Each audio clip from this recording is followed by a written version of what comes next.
Welcome to Mission Catastrophe, the unboxing. We're going to take a deep dive here into this box and look at all the goodies inside. Every copy of Mission Catastrophe is fully deluxified from Kickstarter. The only differences might be whether or not your box contains the expansion pieces. We're going to cover all of that and look inside here. Now, if you do not want to spoil the experience of what is inside Mission Catastrophe, look away now. Otherwise, if you're ready to board the ship, let's take a look. First, let's take a look at the back of the box. The back of the box has an exciting amount of stuff going on. You've got the cool characters, you've got the danger headed for the ship, all these nice components. You've got game trays inside. It's designed by Matt Walters and, of course, published by Cardboard Alchemy. This is our first game that we're releasing. If you have the expansion content, there'll be a sticker right here to indicate that maximum danger is included with your copy. All right, now let's look inside. A little bit of a warning. This has already been pre-punched. It's also been played once or twice. So you'll see already that it doesn't have the punch boards inside. Those have all been taken care of. If you have the expansion, there's a couple more punch boards. All of that is already ready to go. Let's take off the lid. All right. First thing you're greeted by is the rules about how not to get blown up on a ship. Also, rules for maximum danger, if your copy has that one. So let's take a look at these really briefly. The rules they're big pages, they're chunky, they've got a lot of big font and lots of graphics to make it so that these are not a boring way to go through how to pilot a ship. We don't want you falling asleep while you're reading this. All about the ship modules, all about the cards, different modes of play, because there are quite a few, and then some examples, as well as a glossary of all the different role cards in the base game. And then in the expansion, a lot lighter because we don't have to explain the main rules, but we're going to go over the new modules, the new cards, the new solo play, and again, all the role cards that are in this particular one of the game. So that's it. You should be up and running in no time. These rules are quick and easy to follow, and the game is actually just really simple, but has a lot of ways you can make it modular. All right, so let's talk about all the pieces. You're going to see that the ship integrity board is right here. To look at first. It is a nice quality of cardboard. Everything in the game is stretched to 3 millimeters, so it feels great. It's dual layer, so it holds all these cubes. We'll talk about that later. Below that, you've got your character cards and reference cards. All of these are very thick, awesome linen finish and nice thickness to them. So you've got Cricket and Zando, Gizmo, T-Turp, Tic Tac, Chad, and who couldn't forget Blorp Johnson. These are from the base game. Also on the other side of those, you'll see that they have another mode of play, so you can keep track of your oxygen level and your suit damage. So those are all the character cards. And next to those, we're going to have a couple of reference cards. Now the reference cards, actually let's go back a little bit. The reference cards they come in couple of varieties here. You've got the solo and co-op scenarios on one side and another solo co-op scenario on the other side. So basically Meteorites and Marauders and the Mind Mold. And then you've also got a couple of cards that go over the primary modules of the game and also the player turn and every icon that we use on the roll cards.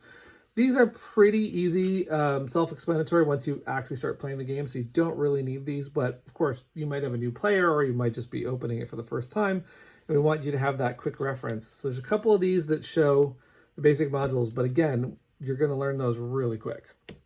Then below that, if you have the expansion, you're also going to have 2 more characters for fun, David and Leilu, and you'll have 3 more reference cards for the Renegade robots on one side and also on the other side explaining all the expansion modules. This is probably the one that actually needs the most reference because if you're used to the base game, you might not remember what the tractor beam does. That's what this covers. So you have a couple of those you can lay around the table. Below those, you have the fuse board, which is very critical because you'll have to be tracking this in every game. It has a nice place that it nestles in right there.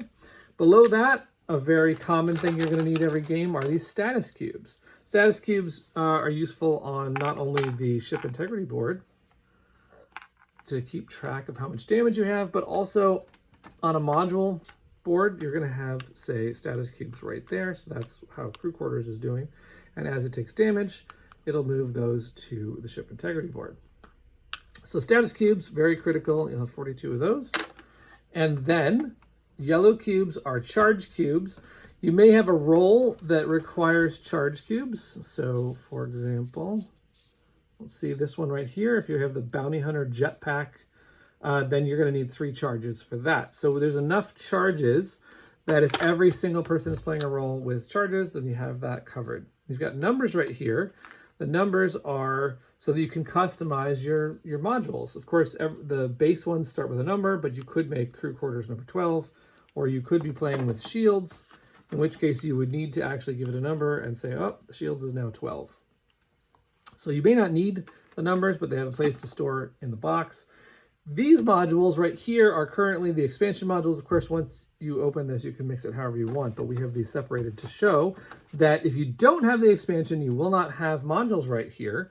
Although your box is still plenty stable. What happens is if you put the character cards right over that, the ship integrity board can still sit right there firmly without the expansion modules. But if you do have them, there's a well that holds all the extra ones. You've got shields and weapons, an observatory, choppers, of course, if you want to do that to yourself, robotics, an unfinished room. Why is that there? The vault, med bay, that might be critical, some corridors to expand the ship to beyond its normal size, and a tractor beam. This tractor beam might be critical in some games. We'll see.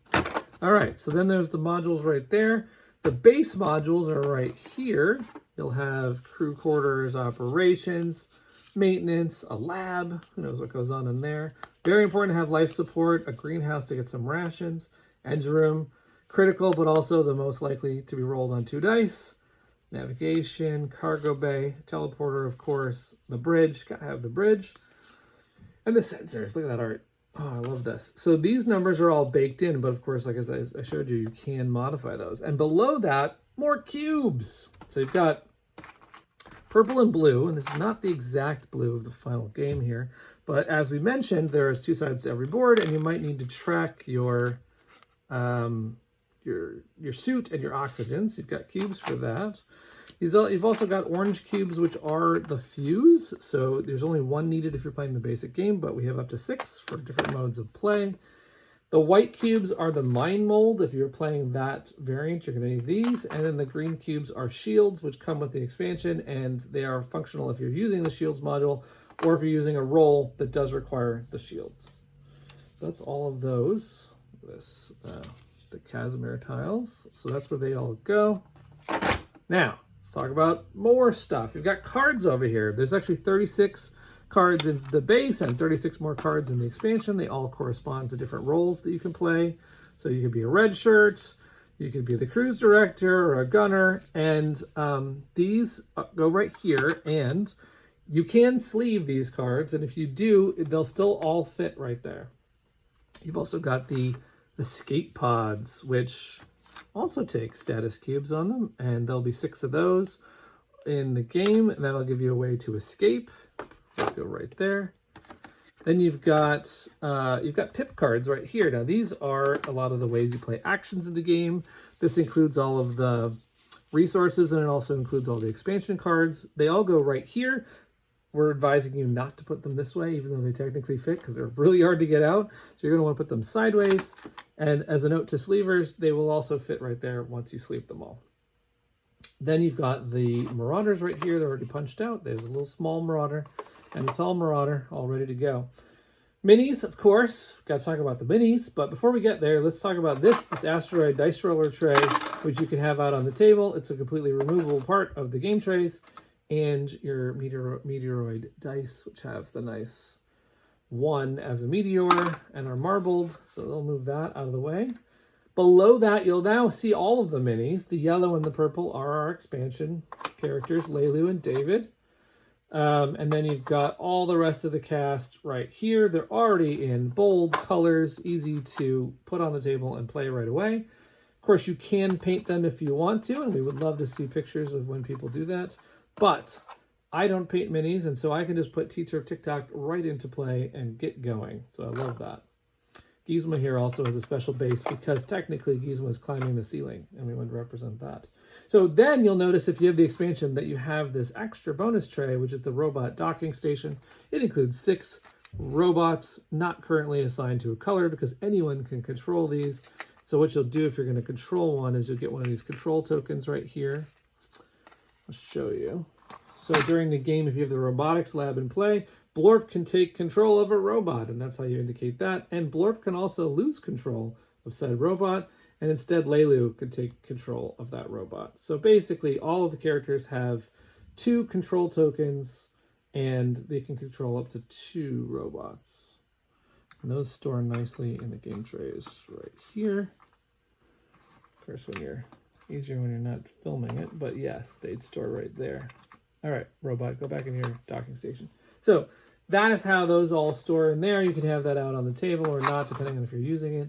Asteroid Dice Roller goes back on there. All of the rest of that is covered. You get your cards that you'll have right here, and then your ship integrity board locks that in. Your game trays lid keeps it all snug, and then rules for how to survive in space. And there we have it. Mission Catastrophe. Wear your spacesuit, everybody. Enjoy the game.